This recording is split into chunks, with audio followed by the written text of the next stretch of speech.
खैरियत है? थोड़े लोग बैठे हैं आज। अब ये ना कहिएगा बारिश थी यार, अल्लाह का खौफ करें यार, पता नहीं क्या करते रहते हैं आप। Page number 521।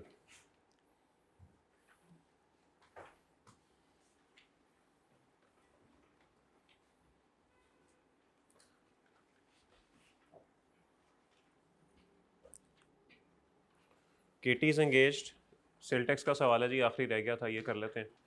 KT is engage in the business of manufacturing and supply of paper products. Following information is available from KT's records for the month of February 2022। Purchases आ गई हमारे पास जी 180 मिलियन की। इलेक्ट्रिकल, ठीक है, सवाल हमारे सामने है, पढ़ते हैं और इसको सॉल्व करते हैं। चलिए जी, फॉर्मेट बना लें।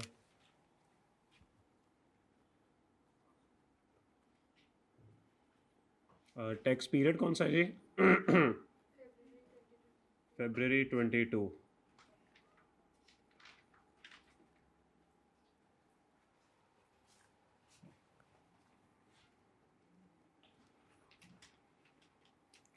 सवाल में पता नहीं फिक्स एसेट है कि नहीं, है कि नहीं, नज़र आ रहा है? मेरे ख्याल में नहीं है शायद।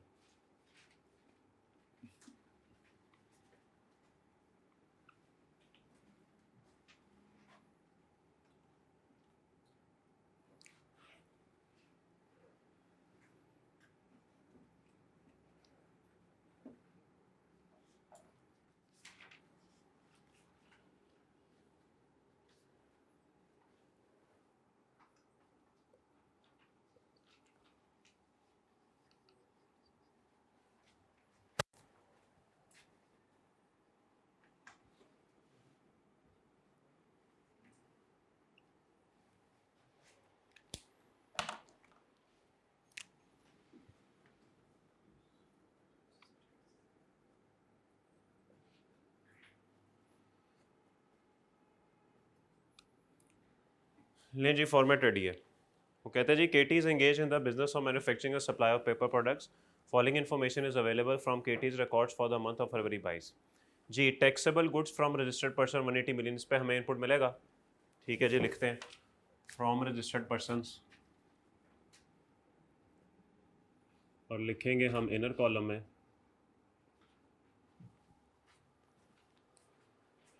उसके बाद वो कहते हैं जी, इलेक्ट्रिकल एंड सैनिटरी फिटिंग्स, बताइए क्या करना है इसका, बोले। ये सेल के लिए है कि इस्तेमाल के लिए है? सर हम पेपर प्रोडक्ट्स बना रहे हैं, इसमें सैनिटरी फिटिंग्स का क्या काम है? ज़रा खुद बताएं, कोई लॉजिक कुछ समझ आती है कि एक बंदे का काम है पेपर बनाना और वो आपसे इलेक्ट्रिकल और सैनिटरी फिटिंग ले रहा है जी? कोई लॉजिक बनती है? मेरे ख्याल में कि ये बेचने के लिए नहीं है, ना ही ये आपकी प्रोडक्शन में इस्तेमाल हो रहा है। ठीक है, ये इस्तेमाल के लिए थोड़ी सी ज़रा सेंस भी लगानी पड़ेगी हमें। क्या ख्याल है, बात समझ आती है? पेपर प्रोडक्ट्स बनाने में कहाँ पे हमें सैनिटरी फिटिंग्स का इस्तेमाल होता है जी? नलकों का इस्तेमाल किधर होता है जी? मतलब मुझे तो नहीं समझ आती बारह। तो इसीलिए हम इसको क्या कहेंगे, हम इसको कहेंगे कि ये हमारे इस्तेमाल के लिए है, मतलब प्रोडक्शन के इस्तेमाल के लिए नहीं है, बल्कि इन हाउस इस्तेमाल के लिए। ओके, तो इलेक्ट्रिकल एंड सैनिटरी फिटिंग्स पे हमें कोई इनपुट नहीं मिलेगा। Electrical and sanitary fittings. चलिए जी आगे। Taxable goods to registered persons 200, यहाँ पर करेंगे जी टैक्सेबल गुड्स। वो असेसमेंट अपील पढ़ के इससे तो नहीं वेले हो गए हैं? पता लगे सेल टैक्स भूल गया सारा, पता ना क्या चीज़ कहाँ लिखनी है। शुक्र है। Taxable goods to unregistered persons including ₹15 million sale to a single party who has provided CNIC। जी बताइए, मैंने अनरजिस्टर्ड लोगों को सेल की और उसके अंदर 15 मिलियन की सेल ऐसे बंदे को की जिसका शनाख्ती कार्ड है, तो क्या करूं? क्या करूं बताएं, क्या करूं? सर याद करें, पढ़ा था कि किसी अनरजिस्टर्ड बंदे को 1 महीने में 10 मिलियन से ज़्यादा की सेल नहीं कर सकते, याद आया? और अगर कर दी तो क्या होगा? और अगर कर दी तो क्या होगा? इनपुट डिसअलाउ कर दिया जाएगा। याद है वो स्टार एंटरप्राइजेस वाला सवाल किया था? ओके, तो यहां पर हम क्या करेंगे जी, ये जो हमने 95 मिलियन में से 80 मिलियन इधर आ जाएगा, 15 भी इधर ही रखेंगे, लेकिन इस पे आउटपुट मुकम्मल देंगे। लेकिन इसके लिए एक लाइन बनेगी वर्किंग टू में अलग से, एग्जेम्प्ट के साथ बना देते हैं, ताकि क्या हो, ताकि इसका इनपुट डिसअलाउ कर दें। स्टार एंटरप्राइज वाला सवाल भूल गए मेरे भाई आप। ओके, तो हम एक काम करते हैं, यहां पे 2 लाइनें लिखेंगे जी। टैक्सेबल गुड्स टोटल 95 है ना, इसमें से 15 जो है बेसिकली वो उस बंदे की है जिसने single party supplies to single party, ये 15 मिलियन इधर आ गया। ठीक है, तो आउटपुट में इसको कंसिडर करेंगे, लेकिन अभी देखें कि मैं इसको वर्किंग टू में कैसे प्रेजेंट करता हूं। ओके, आगे चलें। Sale to exporter who is a retailer, ये क्या बात हुई? सॉरी, एक्सपोर्ट्स में मिस कर गया, आई एम सॉरी, एक्सपोर्ट्स 98, बड़ा पॉइंट मिस किया है। हाँ जी, sale to exporter who is a retailer, exporter को सेल की जो कि रिटेलर भी है। हमारे लिए तो लोकल सेल है भाई, चाहे एक्सपोर्टर हो चाहे जो मर्जी हो। कितनी अमाउंट है जी? 10, और एग्जेम्प्ट सेल्स हैं जी 12। ठीक होगी बात, आगे चलें। 3 cartons of sulfuric acid were supplied to registered distributors at a price of 3 million. The distributors normally supply to retailers at a price of 4 million. हमने डिस्ट्रीब्यूटर को 3 मिलियन का बेचा, डिस्ट्रीब्यूटर आगे रिटेलर को 4 मिलियन का बेचते हैं, तो फिर हम क्या करें? हमारे लिए तो भाई 3 मिलियन ही है, आगे वो जितने का मर्जी बेचे, हमें क्या लगे? तो ये किसी सेल में शामिल नहीं है, तो हम लिखेंगे सेल टू डिस्ट्रीब्यूटर्स। ये सवाल पूरा मिलियंस में हो रहा है, तो ये भी हमारा 3 मिलियन इधर एज इट इज आ जाएगा। An amount of ₹13 million on account of purchases outstanding since 12 August 21, the related input tax was accounted for in the relevant tax period. जी, हमने एक परचेज की 13 मिलियन की, इसका इनपुट हम अगस्त 21 में ही ले चुके हैं। ओके, पेमेंट अभी तक नहीं हुई, तो देखें जरा 12 अगस्त से आगे दिन गिनना शुरू करें। अगस्त, 12 अगस्त, 13 से शुरू करें। अगस्त के कितने दिन बनते हैं, गिन के बताएं? 13, 14, 15, 16, 17, 18, 19, 20, 21, 22, 23, 24, 25, 26, 27, 28, 29, 30, 31, 12, 13, 14, 15, 16, 17, 18, 19 दिन। अगस्त के 19, पेपर मेरा है, मैं गिन रहा हूँ। सितंबर 30, नवंबर, दिसंबर, जनवरी, देखिए कितने दिन हो गए? 170।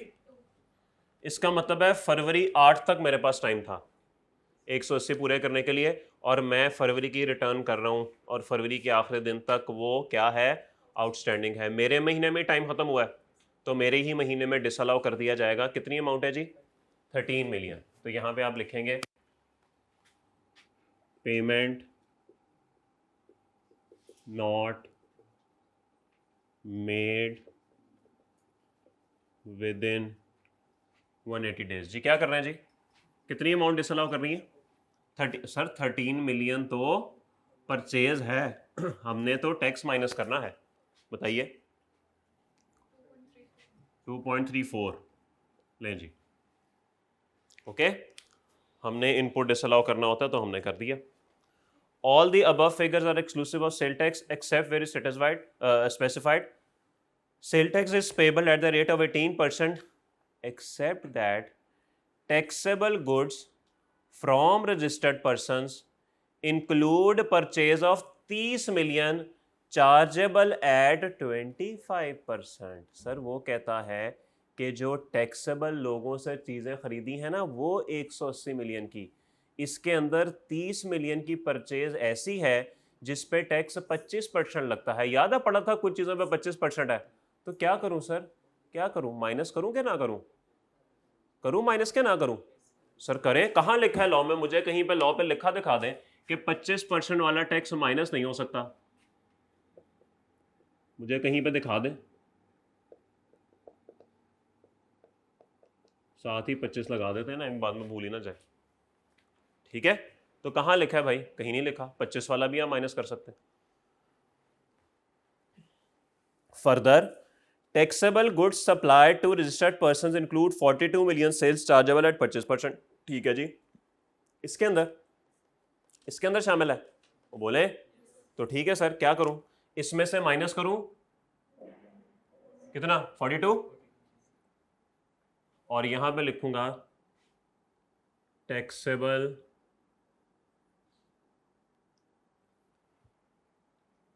ले जी। सवाल का डाटा कंप्लीट हो गया।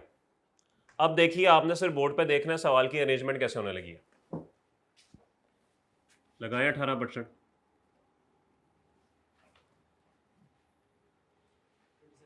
27 लगाइए, 25%, इस पे 7.5 आ रहा है। चलिए जी, सॉल्व करके बताएं टोटल इनपुट टैक्स कितना है। 32.16, और ये 32.16 इधर आ जाएगा। अब सेल्स में देखिए, सेल में फनकारियां करनी पड़ेंगी। ये बन गया 80, ये कितना बना जी? 158, ये 10 ही बना। और बता दें टोटल।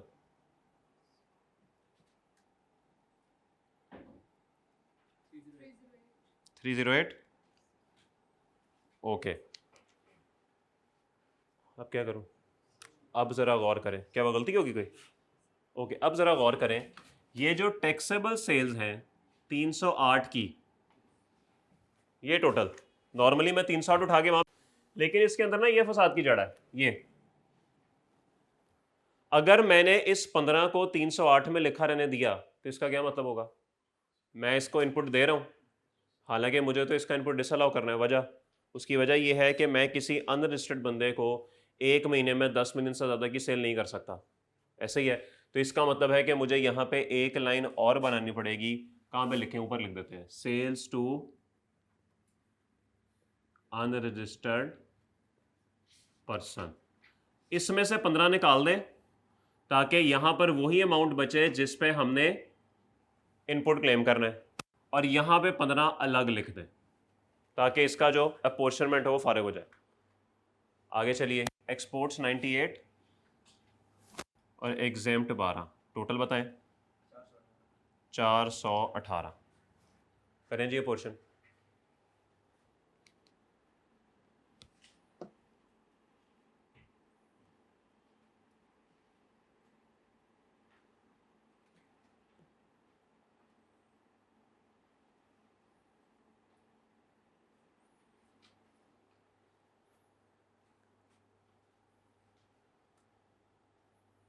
बाबर आजम,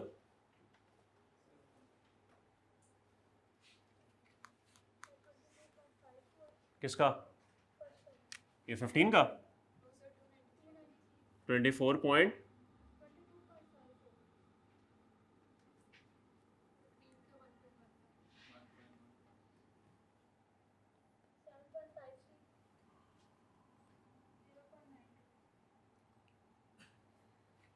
ओके। अब आपको पता है कि इसने डेड हो जाना है और इसने भी डेड हो जाना है। अब ज़रा चेहरे पे देखिएगा, चेहरे पे भी फनकारी करनी पड़ेगी। भला क्या? ध्यान से देखना है। कितनी सेल है जो कि चार्जेबल टू टैक्स है? 25 है। वो देखें 42 की, नजर आ रही है? नहीं बोलेंगे, बताएं जी। 10.5। फिर आउटपुट टैक्स बकाया कितनी ऐसी सेल बची है? 308 में से 42 25 हो गया, बकाया 18 है। वो बोले तो बस ठीक है, बकाया 18 पे ले जाए।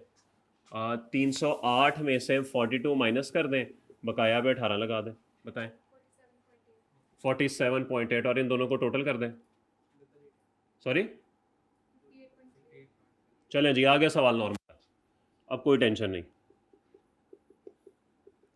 लोअर ऑफ, हाँ जी, लोअर ऑफ ज़रा उठाएं। एक्चुअल कितना है? एक्चुअल कितना है? एक्चुअल है जी 22.54। ब्रॉड फॉरवर्ड है कोई पिछले महीने से? सवाल में नहीं मेंशन। चलें 22.54 या फिर 90% ऑफ आउटपुट। फरमाइए, आउटपुट का 90% बताएं। 52.47, लोअर है 22.54। बताएं जी।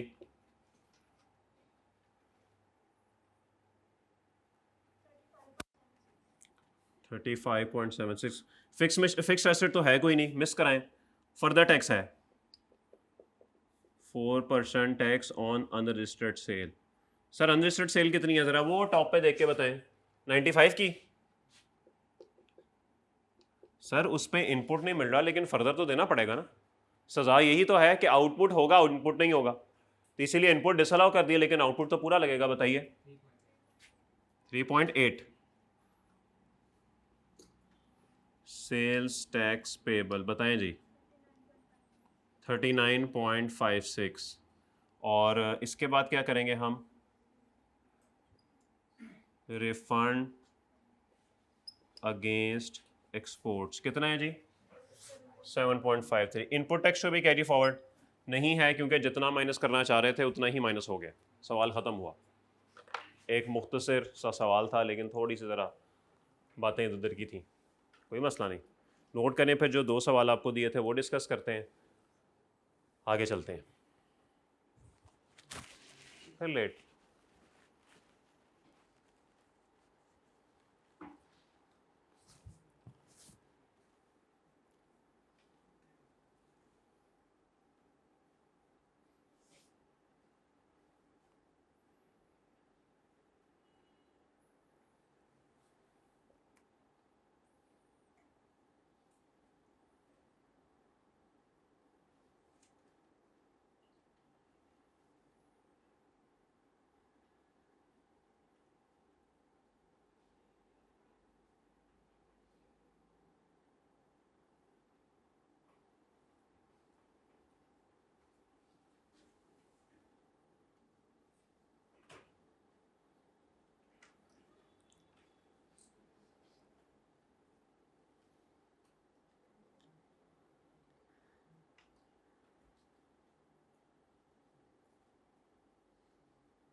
जी नोट हो गया भाई?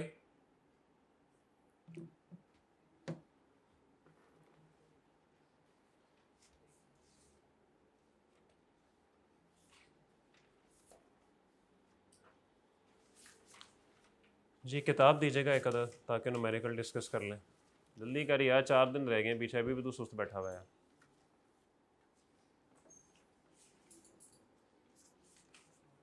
कौन कौन से सवाल थे बाबर आजम जी? सफ़ा नंबर बताइए। 564। और वो आ गया जिसका सबको नहीं आया, जिसका सबको इंतजार। फैज़ एसोसिएट, ये सवाल भी हमने किया हुआ है।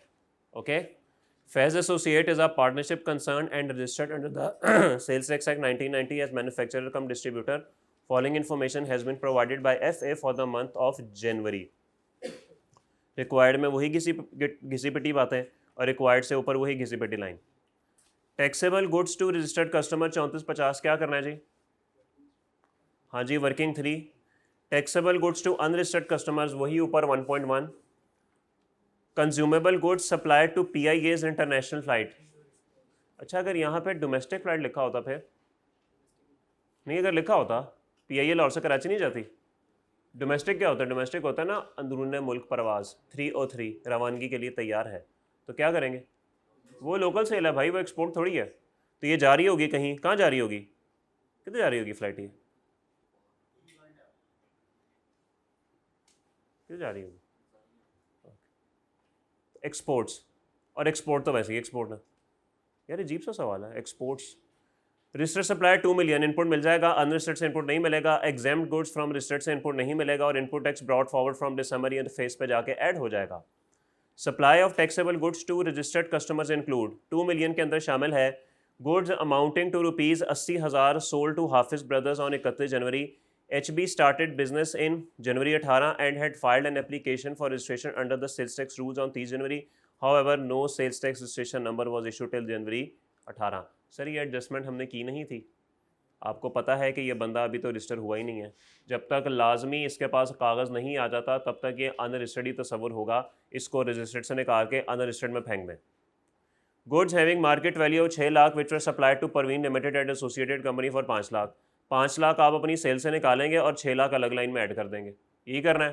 ये पुरानी एडजस्टमेंट नहीं, सवाल हमने बोर्ड पे किया हुआ है। An invoice erroneously issued for ₹4.5 lakh whereas the correct amount of the invoice was 5,40,000। Working 3 में रजिस्टर्ड सेल के नीचे 90,000 बढ़ा दें, क्या ख्याल है? बोलते ही नहीं है।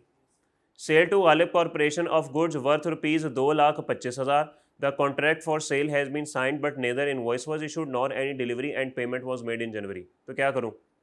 कुछ भी नहीं करना, कुछ भी नहीं करना, कॉन्ट्रैक्ट ही साइन हुआ ना, इनवॉइस तो बनी नहीं, और सबसे बड़ी बात जो ज़रूरी है, चीज़ें डिलीवर नहीं हुई। ओके, तो कुछ भी नहीं कर, क्या करूं? इसको निकालेंगे। हाँ, चूंकि ये 2 मिलियन के अंदर शामिल नहीं, 3450 में शामिल है, तो 3450 में से इसको निकालेंगे 225 को, और ये चीख चीख कर क्या कहेगा? मुझे क्यों निकाला? यूट्यूब पर इंसान बनाओ YouTube. Purchases from registered supplier include, लगा हुआ है कैमरा, ज़रा हाथ तो हिला दें देख के। Purchases from registered supplier include, registered supplier की जो परचेजेस हैं 2 मिलियन की, क्या शामिल है जी? Purchase of 2 air conditioners amounting to ₹1.5 lakh for FS new office, minus कर दें, इसमें इनपुट नहीं मिलेगा। And invoice of 5 lakh dated 22 January issued by Taqi corporation. However TC was blacklisted by the commissioner 28 January 18। क्या करूं? ब्लैकलिस्टेड बाद में भी हो तो उस पर इनपुट नहीं मिलता, ये भी माइनस होगा। FA destroyed certain goods worth ₹45,000 after following the due process under the sales tax rules. Input tax on these goods was claimed in December 17। जी क्या करना है? हमने प्रॉपर तरीके से इनका इनपुट जो है वो इन चीज़ों को डिस्ट्रॉय कर दिया, और इनका इनपुट दिसंबर 17 में जो है वो हम क्लेम कर चुके हैं। सर अब माइनस कर दें, क्योंकि आपको पता है कि डिस्ट्रॉयड चीज़ों पे इनपुट नहीं मिलता। जी 45,000 का 18% ना वर्किंग 1 में से माइनस हो जाएगा, क्योंकि वर्किंग 1 में से तो टैक्स माइनस होता है ना। आगे चलें। सॉरी, हाँ तो अलग से ही लगाएंगे ना, इसको किसी में शामिल तो नहीं करेंगे, ये किसी में शामिल तो नहीं है। उसने ऊपर पॉइंट 2 वाली चीज़ों को लिखा हुआ है, purchase from registered suppliers include, 3 के साथ तो नहीं लिखा हुआ। Free replacement of defective parts costing 4 lakh relating to goods which were sold under 1 year warranty. The market value of such parts वो 5.5 लाख। जी क्या करना है? इग्नोर। फ्री रिप्लेसमेंट आपको पता है, इग्नोर, बड़ा इग्नोर करना आ गया, ज़ात के कॉमा पीआर से, और इग्नोर करते हैं। A debit note for ₹1 lakh issued by a customer in respect of goods return was duly settled। हाँ ये बताए ना, 1 लाख रुपए का डेबिट नोट जो कि कस्टमर ने इशू किया था गुड्स रिटर्न का, ये सेल रिटर्न है भाई, ये सेल रिटर्न है। बस 1 लाख अपनी वर्किंग 3 में से माइनस कर दें। यार इतना आसान सवाल, आपको मुल्क छोड़ के चले जाना चाहिए। During the month FA paid Sindh sales tax worth ₹85 on franchise services under the Sindh sales tax law, such tax is not an admissible credit. अगर सूबा टैक्स माइनस नहीं करने दे रहा तो हम भी माइनस नहीं करेंगे। क्या ये ऑलरेडी किसी में शामिल है? तो बस इग्नोर करें, फिर सवाल ख़त्म हुआ। किसी का कोई सवाल? Any question?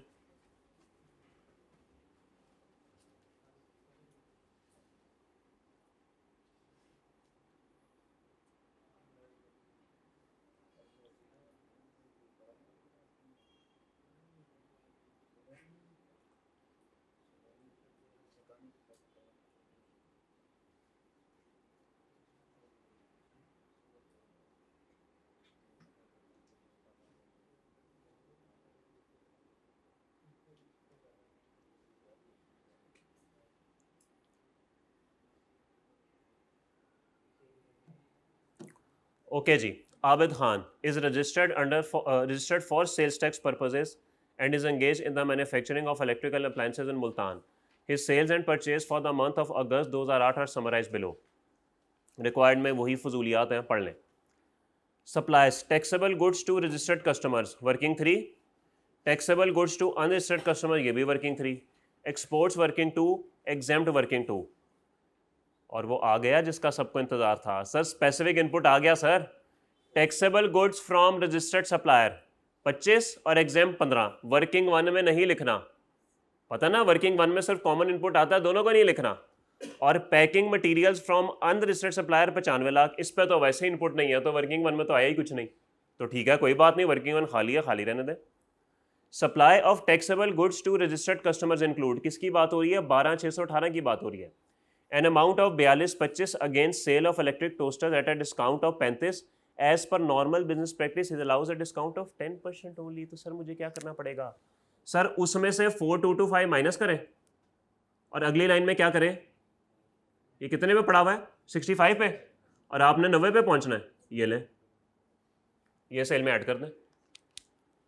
तो ठीक है यार, मैंने गुर्दा मांग लिया आपसे यार, मर्जी है आपकी, शक्लें तो सही बनाया करें.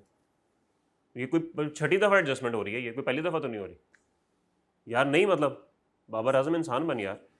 Goods supplied against which advance payment of 25 lakh had been received in June 8. क्या करूं? 12,618 में ऐसी सेल शामिल है 25 लाख की, ऐसी डिलीवरी शामिल है जिसका एडवांस पिछले महीने आ चुका है. क्या करूं? तो ठीक है ना सर, गुड्स डिलीवर पे ही सेल रिकॉर्ड होती है, पैसे आने पे तो नहीं होती. हाँ, अगर आपने इरादा नहीं किया हुआ इस दफ़ा का सीज़न देखने का, तो अगले सीज़न में मैं अपनी इस बात से मुकर जाऊँगा, क्योंकि कानून चेंज हो चुका हुआ है. बताया था आपको कि कानून में तब्दीली आ गई हुई है टाइम ऑफ सप्लाई में. एनीवे छोड़े, आपसे तो रिलेटेड यही है कि जी जब डिलीवर होंगी तभी सेल होगी. ठीक है, इरादा है किसी का सीज़न देखने का? नहीं, आ जाए वैसे ही, कोई शुगर लगा. हमजा तुम्हारा तो होगा इरादा पक्का पक्का, तुम तो मुझे लगता है 4 सीज़न देखोगे. अगले वाले देखोगे कि ये वाले रिपीट करोगे? अगले वाले 4 सीज़न देखोगे. करा ली तुमने रजिस्ट्रेशन? नहीं कराई. ठीक है, आगे चलें. कौन कौन से पढ़ोगे 4 पेपर? जो हैं बच्चे हैं वही पढ़ेंगे. कौन कौन से? एमएसए वो सीफैब के आखिर में 2 एमएसए पढ़े, वो पहले करेगा. जी उल्टा सीए करें यार जी, पीआरसी एंड पे पहले आर्टिकल कर लेते हैं. चलें छोड़ें, दफ़ा करें. कोई चेंज आ रही है कोई आर्टिकल्स में? मैंने सुना, मुझे कंफर्म नहीं है, मैं बस ऐ नहीं कह रहा हूँ. क्या 5.5 साल के आर्टिकल हैं? नहीं, वो मैंने सुना था कि वो अटैम्प्ट का कोई कर रहे हैं, कि पहले 1 साल बाद होती थी ना अटैम्प्ट सीफैब की, अब वो भी शायद ख़त्म हो रही है, जब मर्जी दे दो. अब मुझे कंफर्म नहीं है, I heard it from somewhere. अब मैं गलत हो सकता हूँ, बिल्कुल 100% गलत हो सकता हूँ. तो मैंने सुना था कुछ ऐसा हो रहा है. तो अगर हो भी रहा है तो मुझे क्या लगे, मेरा तो पास है यार, ये देख मेरा तो यही पास है, मुझे क्या टेंशन, जो मर्जी करते रहे. नहीं, जो मर्जी करें, मेरी तरफ से 50 साल के आर्टिकल्स कर दें, मुझे क्या लगे. मेरी तरफ से ख़त्म कर दें आर्टिकल, मुझे क्या लगे. क्यों सर? इसी को कहते हैं लेवल हो गया कि नहीं, साथ के कॉमा पीआरसी. नहीं, ऐसे नहीं हो सकता. रिट्रोस्पेक्टिव कुछ भी नहीं हो सकता सर. रिट्रोस्पेक्टिव नहीं हो सकता सर, नहीं हो सकता. या आपकी IS8 थोड़ी है, एरर है तो रिट्रोस्पेक्टिव. अजीब पॉलिसी है तो रिट्रोस्पेक्टिव. अजीब पता नहीं क्या पढ़ते रहते हैं. ये देखें, व्हाट आर रियलिटी मैन. आगे चलें सर, यार काट देना सर, सुन लें. Taxable supplies return from different registered customers amounted to ₹9 lakh. Proper debit credit notes were raised within the specified time. हाँ जी, क्या करना है इसका? वर्किंग 3 में से माइनस कर दें. यार ये सवाल कोई डिस्कस होने वाले हैं, ये कोई आपके लेवल के हैं? यार आप लोग खुद कहेंगे सर छोड़ दें, बस करें, क्या करी जा रहे हैं हमारे साथ. मतलब अब आपको जुमले बनाने आ गए, आप मेरे से ABC पढ़ रहे हैं, फिर भी नहीं बोलेंगे. A plant costing ₹27 lakh was commission into operation on 15 August. The plant is being used for tax. Specific input, इसको भी नहीं लिखेंगे. आज तो स्पेसिफिक हो गई है सवाल में. An electricity bill of 26 lakh was paid in cash which includes sale tax amounted to 3.5 lakh. क्या करूं सर? ये पहला इनपुट है जो कॉमन है, लिखें वर्किंग 1 में, और आगे तो ब्रॉड फॉरवर्ड वही है. ले जी, ये सवाल होगा कैसे? ज़रा मैं आपके सामने ना ये स्पेसिफिक इनपुट्स की एक एडजस्टमेंट्स कर देता हूँ. हाँ जी, वो भी स्पेसिफिक है, उसको भी नहीं लिखना. अभी देखें, मैं आपको वर्किंग 1 बना देता हूँ. वर्किंग 1 और वर्किंग 2 में आपको ना रफसी बना देता हूँ. जी, हाँ, क्या करना है उसका?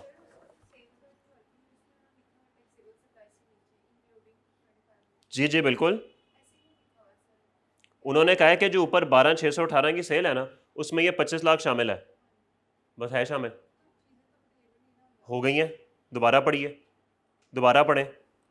Goods supplied, okay. क्या करने लगा था मैं? हाँ, ये देखें मेरे भाई, सिर्फ इलेक्ट्रिसिटी बिल ऐसा है जो कि कॉमन है। कितना इनपुट है इसके ऊपर? कितना?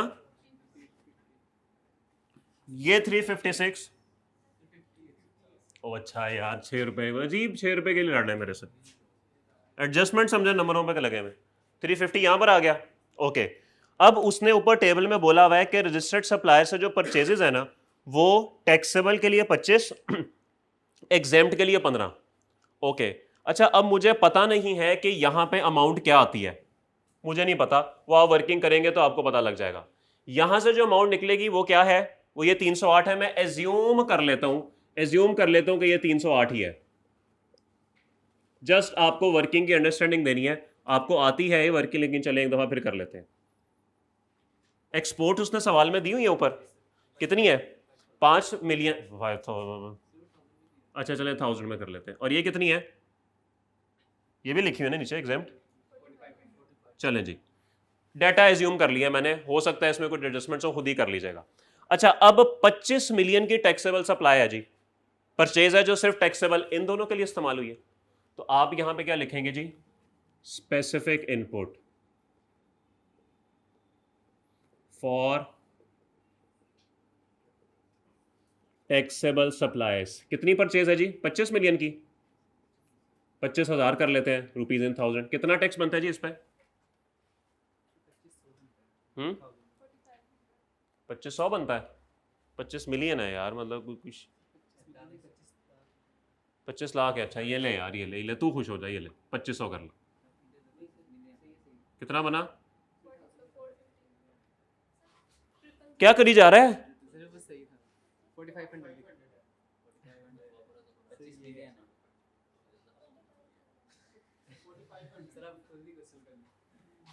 हाँ जी बताएं। ले जी, ये इनपुट है जो कि इन दोनों में पोर्शन करना है। अब किस तरीके से होगा? सबसे पहले आप करें जी लोकल में।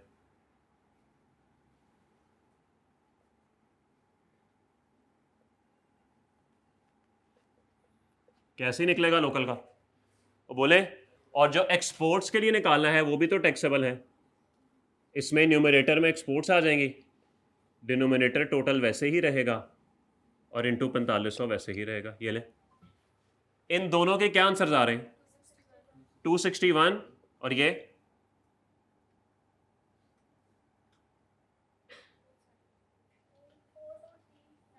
4239। ले जी, यहां पर आप 4239 करेंगे और यहां पे आप करेंगे 261। ये 350 तो वैसे ही तीनों में पोर्शन हो जाएगा, जैसे आप वैसे नॉर्मल में कर रहे होते हैं। तो जो भी अमाउंट होगी वो यहां पे इसकी लिख दीजिएगा। आगे उसने एक स्पेसिफिक इनपुट और दिया है नीचे पॉइंट नंबर 3 में, कि मशीन टैक्सेबल में है। तो मशीन की वैल्यू क्या है भाई? 27 लाख। तो सर इसको भी एग्जैक्टली ऐसे करेंगे, फॉर टैक्सेबल सप्लाईज में 27 लाख इंटू 18%, कितना बनता है जी? 486। इस 486 को एग्जैक्ट सेम बेसिस पे आपने पोर्शन करना है, और एक की अमाउंट यहां लिख देनी है, एक की अमाउंट यहां लिख देनी है।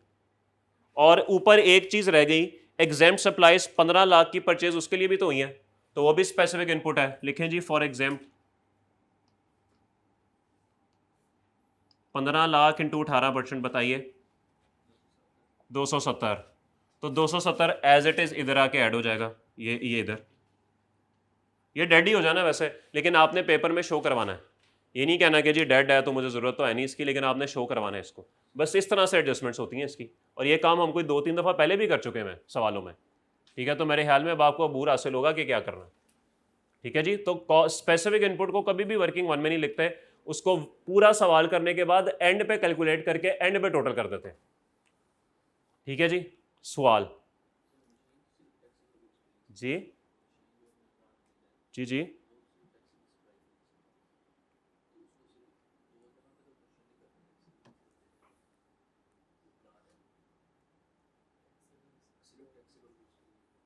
मशीन, हाँ हाँ तो वही कहना, दोनों कितना हो जाएगा बस। नहीं दोनों में क्यों नहीं जाना? नहीं सर, एक्सपोर्ट भी टैक्सेबल है, एक्सपोर्ट भी टैक्सेबल है। फिर ये 25 मिलियन मैंने क्यों दोनों में किया, उसके साथ भी टैक्सेबल लिखा हुआ। टैक्सेबल से मुराद लोकल टैक्सेबल नहीं है, या तो उसने लिखा हो ना लोकल टैक्सेबल। एक्सपोर्ट्स भी टैक्सेबल हैं but at the rate of 0%। ठीक है जी। कल आप 22 और 23 करके आएंगे। कितने रह गए? वो ये 3 दिन में ख़त्म हो जाने। 22 और 23 ओके। अब आप लोगों, हाँ सेल टैक्स के पास पेपर पे आ जाए, वो रह गए हैं। यार अच्छा नहीं लग रहा, बस बैलेंसिंग फिगर कवर हो रही है। कोर्स हमारा बस एक लॉसेज ही रह गए ना, बस ठीक हो गया। अल्लाह की कुदरत है, नया चैप्टर हमेशा हफ्ते को शुरू होता है, आखिरी जाते जाते भी हफ्ते को ही शुरू हो रहा है। शहजादे पास पेपर ढूंढना, किताब मेरी है तेरी है?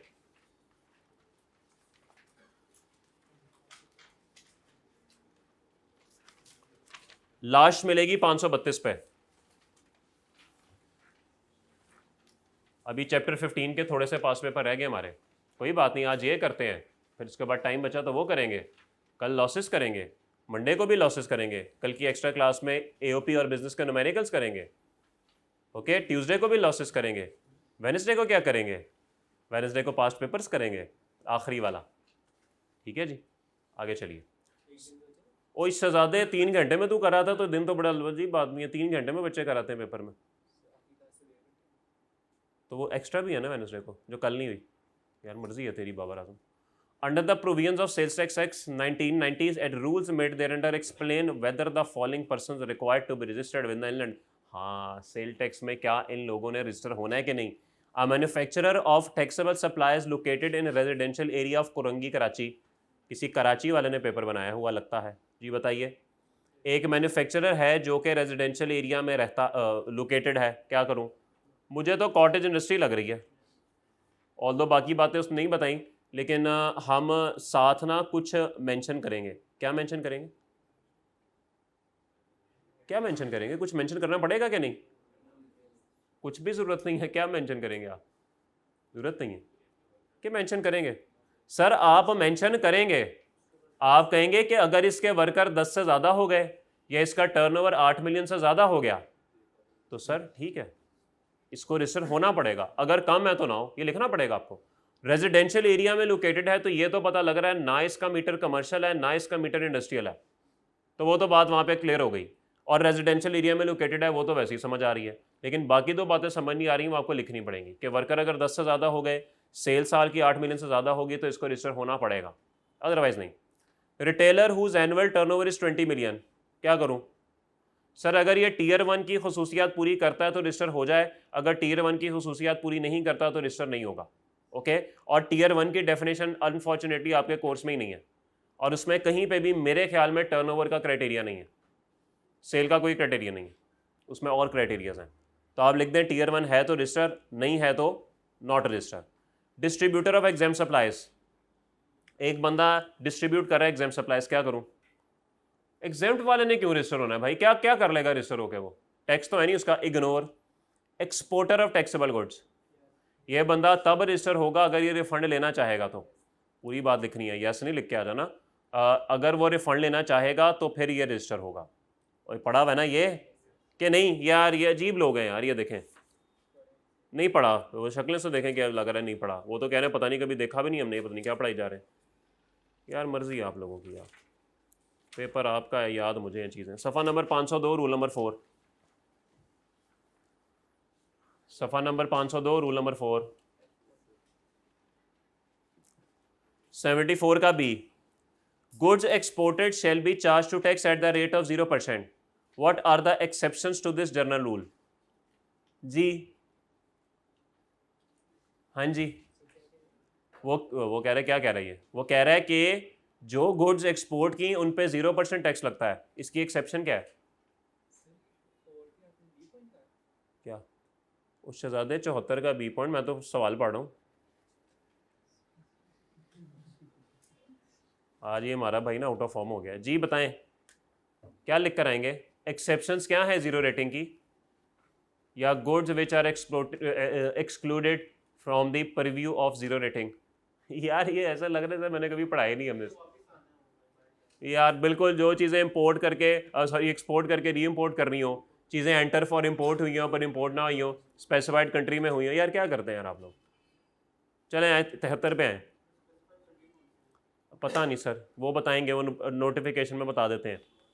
Under the sales tax act 1990 and rules made thereunder briefly discuss the chargeability of sales tax in case of retailer. हाँ आप बताएं ना क्या लिख कर आएंगे, रिटेलर के केस में टैक्स कैसे चार्ज होगा। सफ़ा नंबर बताएं, कौन से सफ़े पे ये तमाम गुफ्तगू लिखी हुई है। और टायर 1 क्या होता है पेपर में, टायर 1 TYRE टायर 1। तू तो चुप ही रहा, सफ़ा नहीं बता रहा कहाँ लिखा हुआ है, अपनी फनकारियाँ लगाई जा रहा है जी। 481 पे पॉइंट नंबर 9 पे मिलेगी आपको टैक्स ऑन रिटेलर्स की लाश, मिल गई भाई। तो sir tax on retailer point number 9 ये आप लिख कर आएंगे 73A में, जिससे आपको 5 नंबर मिल जाएंगे और बकाया 45 रह जाएंगे। ठीक है जी। ओ शाहजी आ गए, शाहजी सवाल में पढ़, शाहजी दरवाजे पे देख रहा है, यार तू कौन है यार। वो बी में लिखा है शाहजी। यार बाबर आजम, आज तू ना हरकतें बाबर आजम अली नहीं कर रहा, आज तू खाली आजम अली हरकतें कर रहा। समझ रहे हो, Shahji limited purchases cosmetic products. ओ ताजी भी आ गया यार, ये कौन है कैफ यार। अच्छा बंदा सवाल में ही घूम रहता है, बंदा सवाल का सिनेरियो नहीं समझता, बंदा 2 मिनट यही समझ रहता है कि शाहजी कौन है और ताजी कौन है।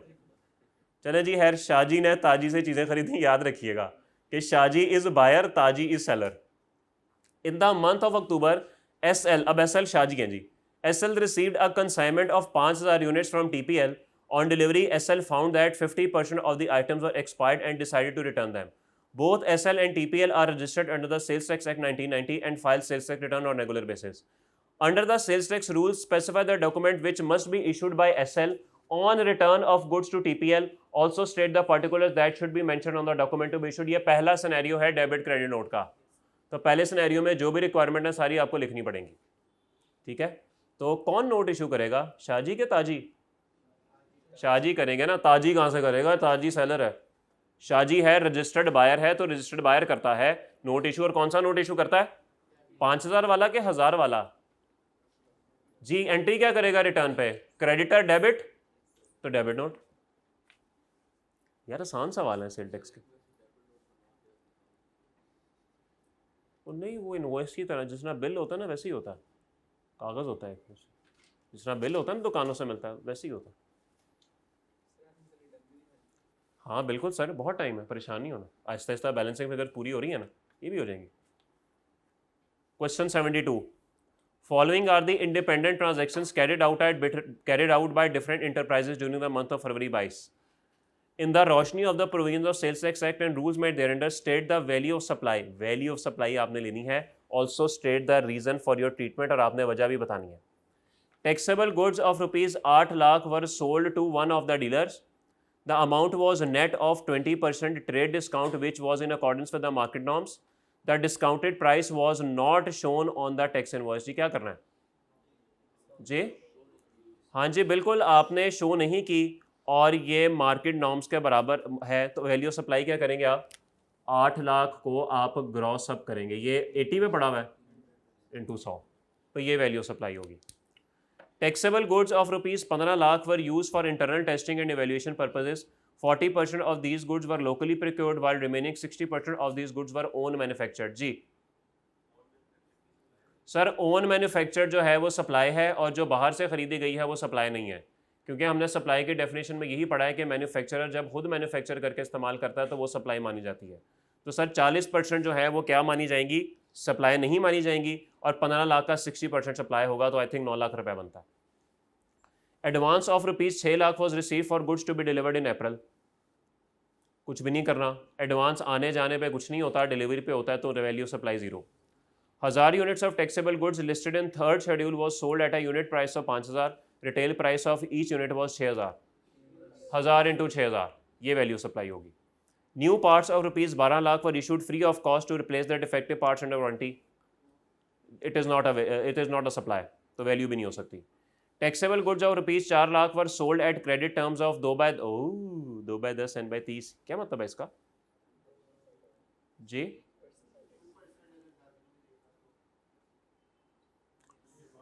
इसका मतलब होता है 2/10 n/30। ये जरा देखिएगा, ये वैसे आपको पीआरसी में आना चाहिए। नॉर्मल क्रेडिट टर्म है 30 डेज, लेकिन 10 दिनों में दोगे तो 2% डिस्काउंट होगा।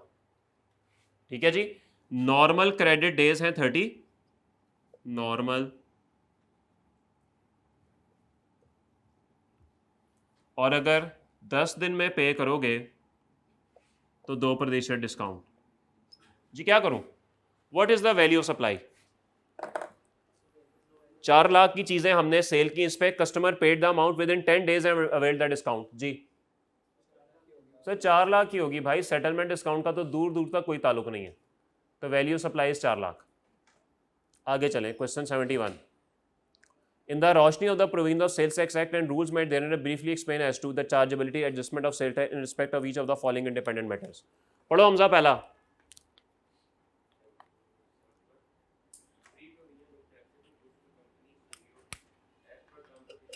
जी हमने फ्री चीजें सीओ को दे दी, क्या करूं? हाँ जी, करना क्या है हमने? हाँ जी, आपने एक्सप्लेन करना है चार्जेबिलिटी। बिल्कुल, आपने कहना है कि भाईजान सीईओ को फ्री चीजें दे दी गई, तो ये वैल्यू, ये सेल है और ये सप्लाई है। आगे चले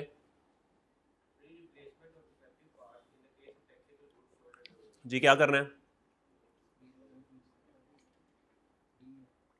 free replacement is not taxable, पता है आपको। आगे चलें,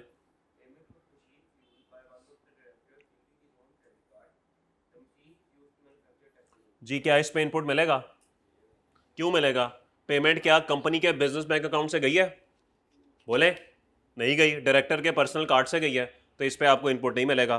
तो इसका मतलब है कि आपकी जो पेमेंट होती है वो आपके बिजनेस बैंक अकाउंट से होनी चाहिए, वो वाली प्रोविजन यहाँ पे वायलेट हो रही है, इसलिए आपको इनपुट नहीं मिलेगा।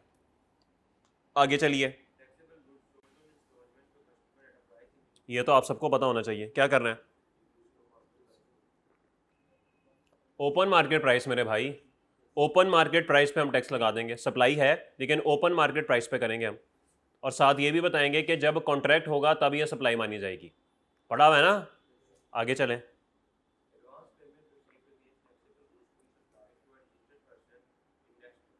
जी एडवांस पेमेंट रिसीव हुई है, ये तो सप्लाई नहीं है, इग्नोर करें। आगे चलें, जी कॉटेज इंडस्ट्री ने चीज़ें सेल कर दी एग्जाम, वो बेसिकली रजिस्टर्ड ही नहीं होती। आगे चलें,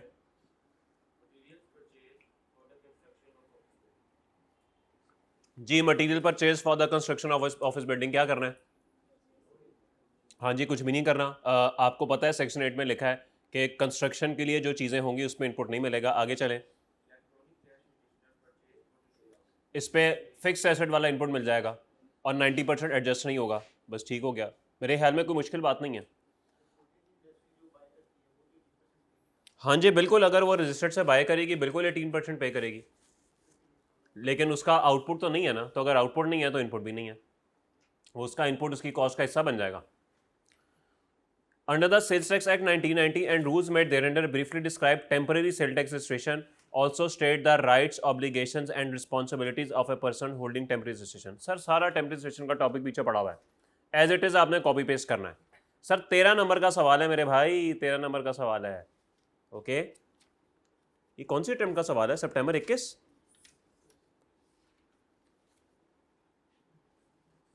सफा नंबर 570 पे आई है, 570 पे भी सितंबर 21 का सवाल है, नजर आ रहा है? न्यूमेरिकल कितने नंबर का है? 17 वो और 13 ये, टोटल कितने हो गए? यही आपको कहे कि सेल टैक्स में से 30, पहले 3 चैप्टर में से 10, यही कहा हुआ है। तो सर देख लें, 30 और 10 40 नंबर आने ही आने हैं, और आपके सामने अब सेल टैक्स सारा कुछ है, अब कोई आपसे बात छुपी नहीं है। खुद देख लें कितना का कोर्स है सेल टैक्स का और कितना का आप कर सकते हैं।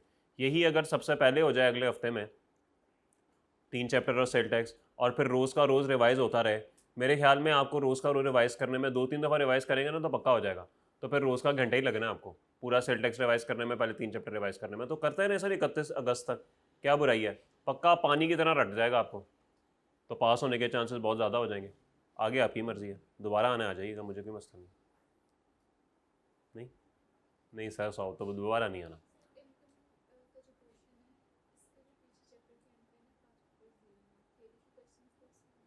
बिल्कुल ऐसे ही है। हाँ जी, आ जाते हैं कुछ ना कुछ, लेकिन असल में ना सेल टैक्स के 74 क्वेश्चंस हैं, वो सारे ही उसने टेस्ट कर लिए हैं, अब इसी में से रिपीट होते रहते हैं।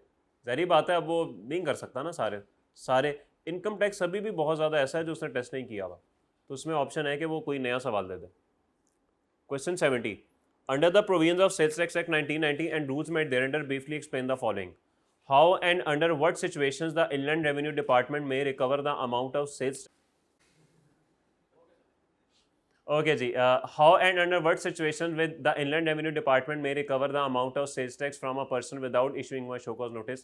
तो ये stopping removal of goods वाला जो point था. Extra tax and capacity tax. Page 479 पे लिखा हुआ है जी capacity tax.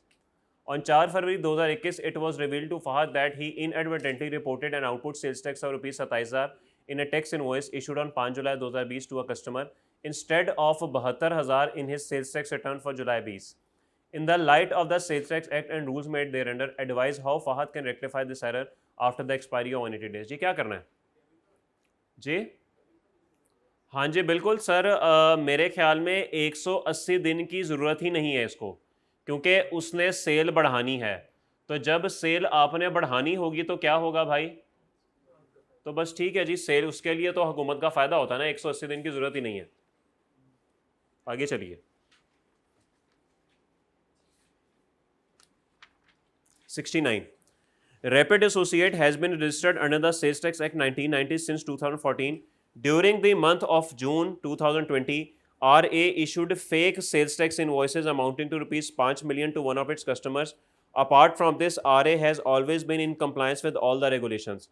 Under the provisions of Sales Tax Act, discuss the consequences which RA may have to face due to issuance of fake invoices. जी क्या लिखना पड़ेगा sir? Suspension वाला point और black listing वाला पॉइंट वो आपको लिखना पड़ेगा, ठीक है? और उसमें आपने प्रोसीजर लिखने नहीं बैठ जाना, उसने सिर्फ कॉन्सिक्वेंसेस पूछे हुए, ठीक है? तो कॉन्सिक्वेंसेस आपने बस बता देने हैं कि जी ये कॉन्सिक्वेंसेस हैं जो वो फेस कर सकता है, कि जी उसको सस्पेंड कर दिया जाएगा, उसको ये नोटिस दिया जाएगा, उसको ये इतने दिनों में जवाब देना पड़ेगा, वही सारी बातें।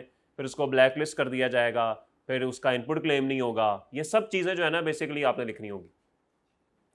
68.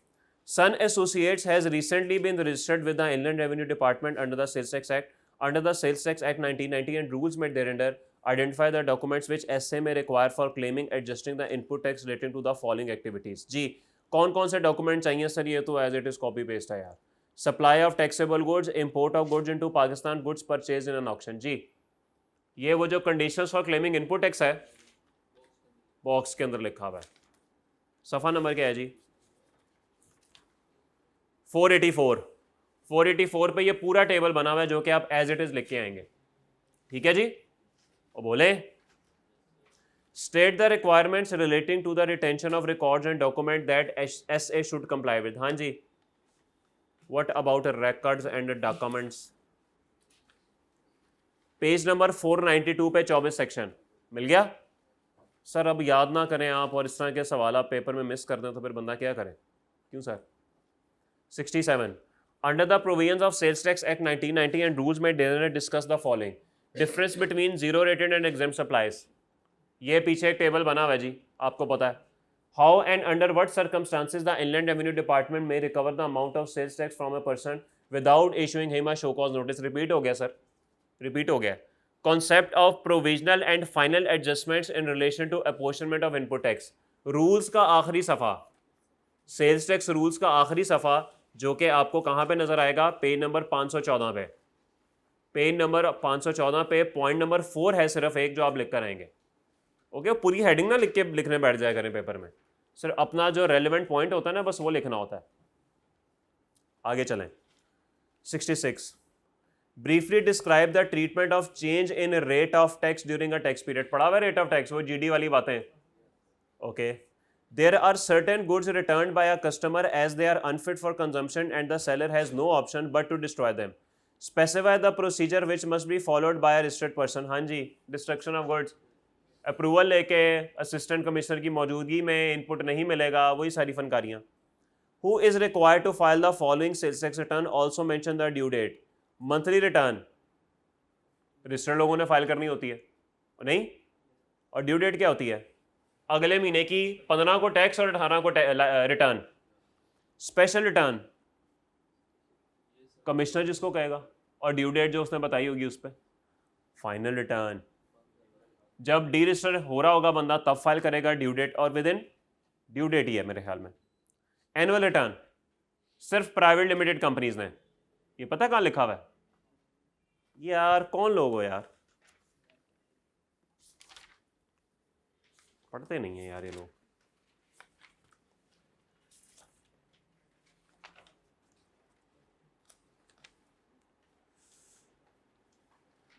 पेज नंबर 495 पे आपको मिलेगी स्पेशल रिटर्न, फाइनल रिटर्न, ठीक है। ये दोनों पॉइंट आपके वहां पे कवर हो जाएंगे।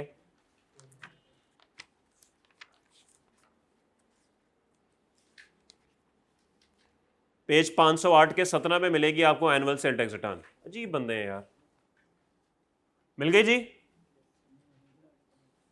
अब सर आई कैप ने कोई जुमला नहीं छोड़ा हुआ सेल टैक्स में जिसने टेस्ट ना किया हो, इसीलिए एक एक जुमला जरूरी है, एक एक जुमला जरूरी है भाई, अदरवाइज फिर कहेंगे रिजल्ट के दिन कुछ तो गड़बड़ है।